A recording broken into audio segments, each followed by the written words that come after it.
Magandang araw! Ako si Arnel Sestoso ng NGO TV Network.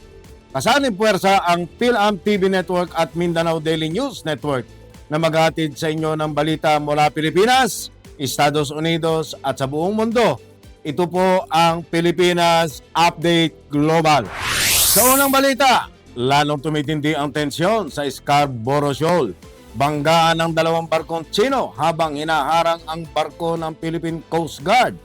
Noong August 11, muling sumiklab ang tensyon sa West Philippine Sea matapos magbanggaan ang isang barko ng hukbong dagat ng China at isang barko ng Coast Guard ng China. Habang sabay na humaharang sa misyon ng Philippine Coast Guard o PCG malapit sa Scarborough Shoal. Layunin ng PCG na maghatid ng supply at tulong sa mga Pilipinong mangingisda sa lugar. Ngunit tinangka ng mga sasakyang pandagat ng China na pigilan ang operasyon na nauwi sa mapanganib na insidente ng T-bone collision. Ayon kay General Romeo Bronner Jr., malinaw na nagpapakita ang pangyayari ito ng mas agresibong taktika ng China laban sa Pilipinas. Nagpatawag ang militar ng emergency strategy meeting upang pag-usapan ang posibleng mga hakbang, kabilang ang pag-deploy ng karagdagang barko at pagsasagawa ng joint sale kasama ang mga kaalyado. Samantala, naghain ang Department of Foreign Affairs or DFA ng formal na protesta laban sa mapanganib at iligal na kilos ng China na naglagay sa panganib sa buhay ng mga Pilipino. Bangko Sentral nakatakdang magbaba ng interest rate dahil sa pagbagsak ng inflation. Nagpahayag ang Bangko Sentral ng Pilipinas o BSP na malapit nang magpatupad ng pagbaba ng interest rate matapos bumagsak sa 0.9% ang inflation nitong Hulyo.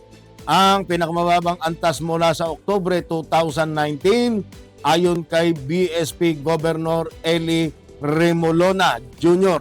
Nasa target range na ang inflation sa 1.7% ngayong taon at kumpiyansa siyang maaabot ang 2% sa pagtatapos ng 2025. Plano ng BSP na magpatupad ng dalawang karagdagang rate cuts ngayong taon at inaasahang unang hakbang ay sa policy meeting sa Agosto 28. Lumago rin ang ekonomiya sa 5.5% sa ikalawang quarter, bahagyang mas mataas kaysa 5.4% noong unang bahagi ng taon na nagpapakita ng matatag na paggulong ng ekonomiya. Kauna-unahang pagsasanay pandagat ng Pilipinas at India sa South China Sea. Sa unang pagkakataon, nagsagawa ng pinagsamang ehersisyong pandagat ang Pilipinas at India sa loob ng eksklusibong zonang pang-ekonomiya ng bansa sa South China Sea. Isinagawa ang 2 araw na operasyon sa unang bahagi ng Agosto at kinabibilangan ng mga barko gaya ng INS Delhi at INS Shakti ng India at BRP Miguel Malvar at BRP Jose Rizal ng Pilipinas. Kasabay nito, formal na naitatag ang strategic partnership sa pagitan ng dalawang bansa na nagbibigay sa India ng katayuan bilang ikalimang strategic partner ng Pilipinas, kasunod ng Australia, Japan, South Korea at iba pa. Layunin ng kooperasyon ito na palakasin ang seguridad sa rehiyon at tugunan ang banta sa kalayaan sa paglalayag.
DFA nagpalabas ng formal na protesta laban sa China. Noong Agosto 12, naglabas ang DFA ng formal na protesta laban sa China matapos ang mapanganib na maniobra ng kanilang mga barko na humarang sa isang makataong misyon sa Baho de Masinloc. Ayon sa DFA, malinaw na labag ito sa United Nations Convention on the Law of the Sea o UNCLOS at sa Declaration on the Conduct of Parties in the South China Sea, at nanawagan sila ng muling pagbubukas ng seryosong dialogo upang maiwasan ang mas malalang insidente. US at Pilipinas, pagsasaayos ng karagdagang missile, hinarap ang lumalakas na tensyon sa South China Sea. Naniniwala ang Estados Unidos at Pilipinas na kinakailangan ang karagdagang deployment ng mga missile system tulad ng Navy Marine Expeditionary Ship Interdiction System o NEMESIS upang palakasin ang depensa sa harap ng lumulubong tensyon sa South China Sea. Bagamat nasa usapan pa ang huling desisyon, malinaw ang layunin, paigtingin ang deterrence laban sa potensyal na aggression. Itinuring na China ang mga hakbang na ito bilang isang pagtatangka na pigilan ang kanilang impluwensya at banta sa regional na katatagan. Subalit pinili ng Administrasyong Marcos Jr. na hindi igiit ang pagtanggal ng mga existing na missile system sa bansa.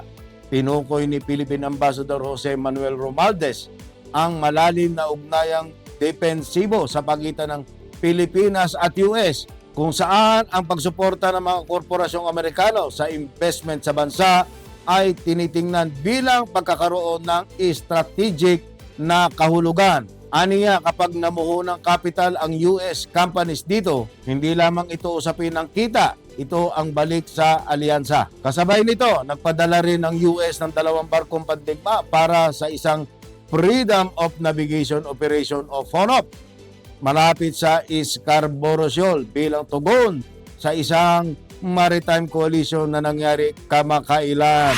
China, itinatangging na itaboy ang US destroyer malapit sa Scarborough Shoal. Ayon sa militar ng China, noong August 13, 2025, itinaboy nila ang USS Higgins, isang US destroyer matapos itong lumusot sa karagatan malapit sa Scarborough Shoal nang walang pahintulot.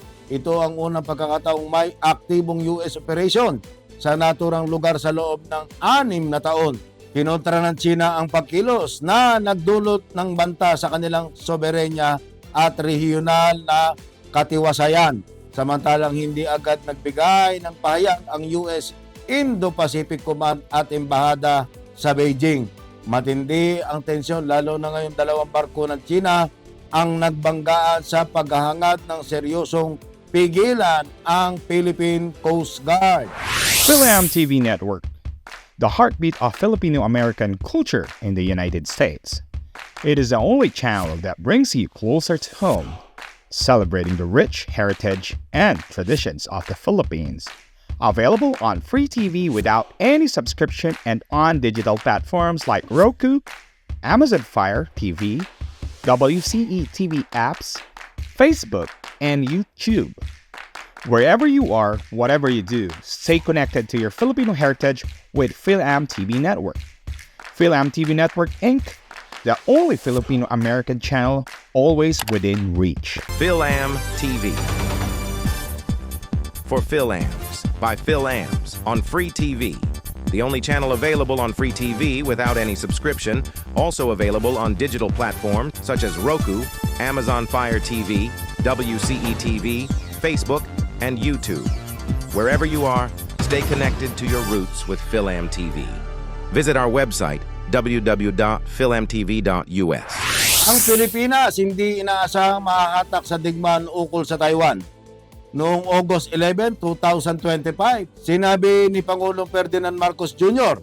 na hindi man intensyon ng Pilipinas, ngunit hindi maiiwasan ang maapi sa isang digmaan hinggil sa Taiwan dahil sa geographical na kalapitan at pagtira ng humigit kumulang 200,000 Pilipino doon. hindi nagustuhan ng China ang pahayag ni Marcos at pinuna ito bilang pakikialam sa loob ng kanilang usapin at paglabag sa One China policy. Bukod dito, nagpatuloy ang agresibong kilos ng China. Ginamit ang water cannons at hinarang ang mga sasakyang Pilipino malapit sa Scarborough Shoal. Isa ring sasakyan Chino ang nasira matapos mabangga sa isa pang barkong Chino.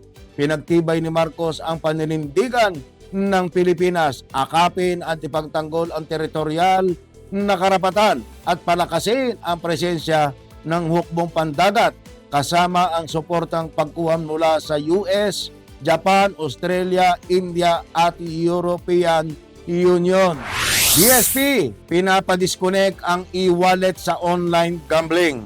Iniutos ng Bangko Sentral ng Pilipinas o BSP sa mga electronic wallet o e-wallet na i-unlink ang kanilang serbisyo sa mga online gambling platform sa loob ng 48 oras. Ginawa ni BSP Deputy Governor Mamerto Tangonan ang direktiba sa pagdinig ng Senado kahapon.